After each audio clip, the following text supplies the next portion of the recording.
Well, good Wednesday morning. Last week, I started a series on Gideon's 300 men.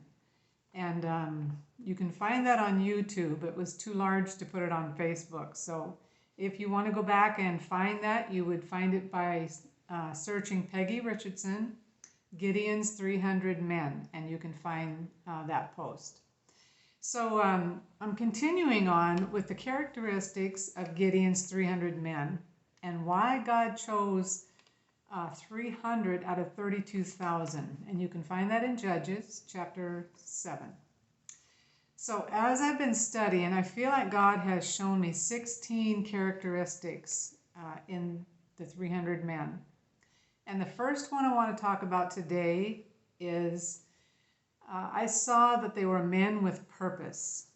So as I've been studying this, Rick Warren, from the author of Purpose Driven Life, has said this. He said this: have you ever asked yourself, what is my purpose? Am I supposed to be a musician, a preacher, an artist, or the list can go on? But what he says, that's all fine and good, but what if something happens to where you can't do that anymore? What if you lose a hand if you're a musician, and so forth and so on? He said, maybe the better question to ask is, God, what is your purpose through me? I love that.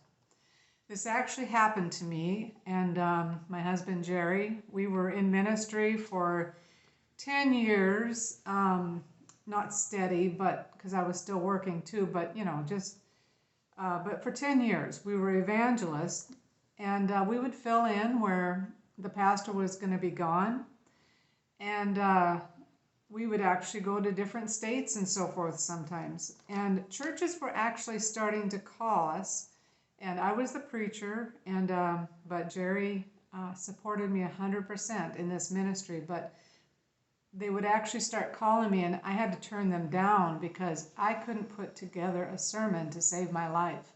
God just stopped the whole thing. I was devastated. And I reached out to an evangelist friend of mine, Dick Schroeder, and he said, I think I know what's going on. And he suggested several different books for me to read.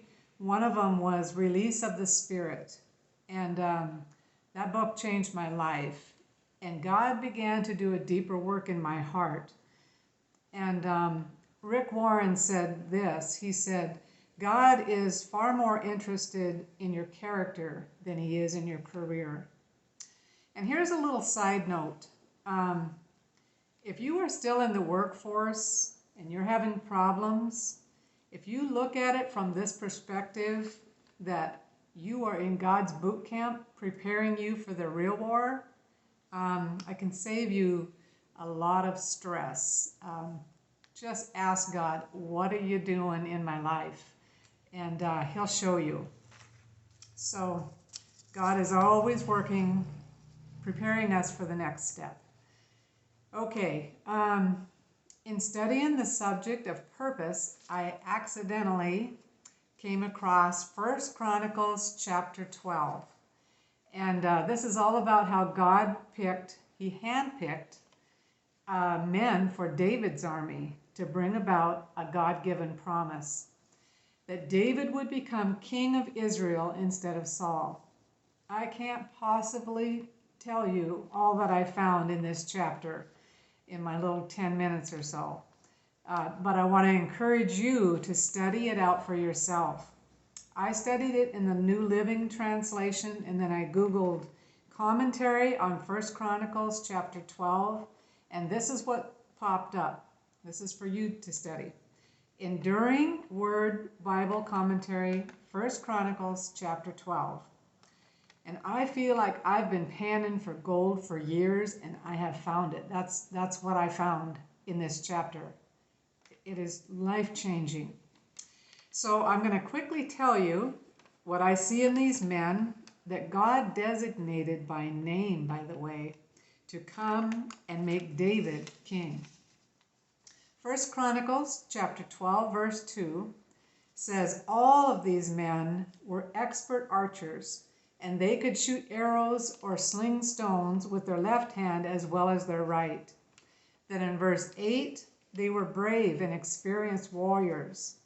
Verse 14 says, these warriors from Gad were army commanders. The weakest among them could take on 100 troops, and the strongest could take on 1,000.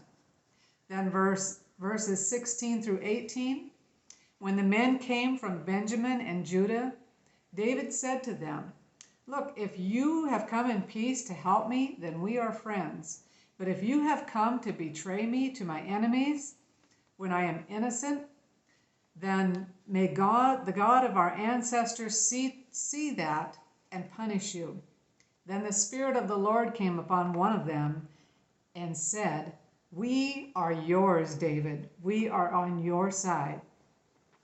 Verse 23, they were all eager to see David become king instead of Saul. And here it is. Here's the gold. Just as the Lord had promised. It's not about us. Revelation. It's not about us. It's not about what is my purpose.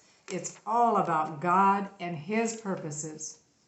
All of these men were chosen by God because they had one thing on their mind, and that was that the purposes of God would be done. And there's so much more in all of this, but I got to wrap it up pretty soon, so I'm just going to condense it. Verse 38, all of these men came in battle array to Hebron with the single purpose of making David king over all Israel. Single-minded, one purpose. My husband Jerry and I like to watch a TV show entitled Dogs with Jobs. I get so much out of these little shows. He just always speaks to me through them. We were watching it Sunday morning, and we were watching one about a 15-year-old girl that was legally blind that had sled dogs. Her family had raised her with these dogs, and she had a dream of racing them professionally one day. And she'd had that dream since she was 3 years old. But as she got older, she had heard about a 500-mile race across the mountains in Wyoming, and she started training for it. And although this was miraculous that a legally blind girl could do this, I want to focus more on what she said about those dogs. She said, my dogs are single-minded, eager to run. She said, I have to hold them back until it's time to run. And can I just say, we need to be like those dogs, single-minded, eager to run, running hard after God, that his purposes might be done through us. These men in David's army were part of God's plan to bring about his promise to Israel. It's very humbling to think that God could use us to make one of his promises come to pass. That's what I want, don't you?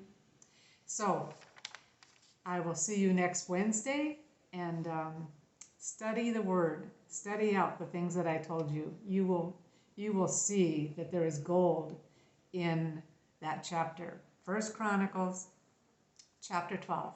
God bless you.